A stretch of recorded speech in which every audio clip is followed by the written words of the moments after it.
Okay, now I'm all the way in Santa Clarita, California, and stick with me here because this is going to be pretty cool. Fox Movie Channel is giving you exclusive access you won't find anywhere else to an aspect of movie making not a lot of people get to see. See these warehouses behind me? They house some of the coolest backdrops, set pieces, props, and miniatures from all kinds of 20th Century Fox movies, including the League of Extraordinary Gentlemen, or as we like to say in the business, LXG.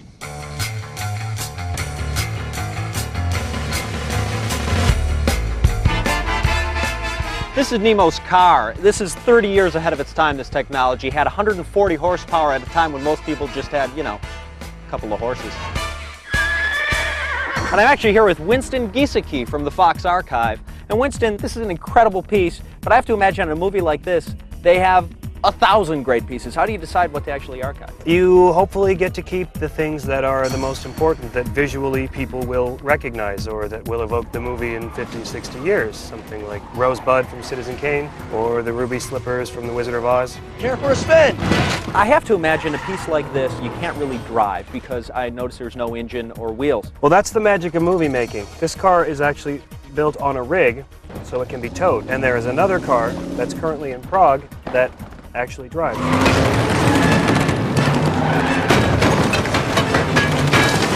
Keep your eyes on the road! This is a very important and prominent set piece from the League of Extraordinary Gentlemen from a particularly explosive scene.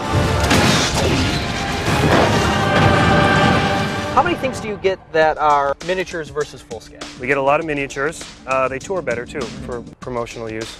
Oh my gosh, I feel like a giant here. This is incredible. Obviously this is a scale model of the building, but it's still huge. I'm surprised they would ship something this big to you. Oh, we've shipped bigger things than this. The scale model of the Titanic went from Mexico to Australia and back. Oh my gosh, that's incredible. But Yeah. this I recognize from one of the big action sequences. There's a big earthquake, the ground shaking, the water bubbling up from under Venice, and these pieces actually fall down on our heroes from the League of Extraordinary Gentlemen. They get stuck! Jimmy, don't play with the artifacts, please. That was naughty. Well, it's incredible the amount of detail and work that goes into these things. You know, they're not the only ones who have done scale models of Venetian architecture. There's also some of that in Vegas. Of course, you can actually get inside the architecture at Vegas. And the drinks are comped. Oh my gosh. They spared no expense in recreating Venice because this is one of the many pedestrian bridges over the canals in Venice that is in one of the action sequences. They actually recreated entire city blocks of Venice. It's incredible. And of course, they recreated some of the pedestrian bridges in Vegas too. Of course, bridges here you can actually walk over and the gondolier can actually go under. If you time it right, you can actually spit on a gondolier. You know, Winston, thanks so much for allowing Fox Movie Channel exclusive access to see these set pieces before the movie even premiered. Well, the Fox Movie Channel is welcome anytime. I appreciate it. And you know what? No recreation of Venice would be complete, of course, without these gondolas. They have these in Vegas, too.